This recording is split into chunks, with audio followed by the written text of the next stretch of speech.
भक्तांनो, खरंच भाग्यवंत भक्तांच्या समोरच हा संदेश आज येणार आहे.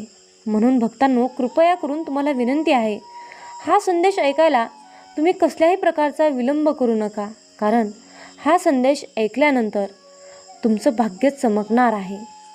तुमच्या नशिबाचे बंद दरवाजे उघडणार आहेत. म्हणून कृपया करून तुम्हाला हात जोडून विनंती आहे की हा संदेश तुम्ही नक्की ऐका आणि या संदेशातील टिप्स आणि ट्रिक्स तुम्हाला कशा वाटल्या, हा संदेश तुम्हाला आवडला की नाही, हे सुद्धा मला कमेंट करून नक्की कळवा.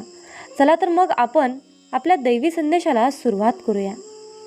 भक्तांनो, पहाटे 3 आणि 5च्या दरम्यान लघवी करण्यासाठी उठणाऱ्या सर्वांना हे रहस्य धक्का देईल. प्रिय भक्तांनो, तुम्ही कधी लक्षात घेतले आहे का की तुम्ही पहाटे 3 ते 5च्या दरम्यान का उठता? तुम्हालाही दररोज यावेळी उठल्यानंतर अस्वस्थ वाटतं.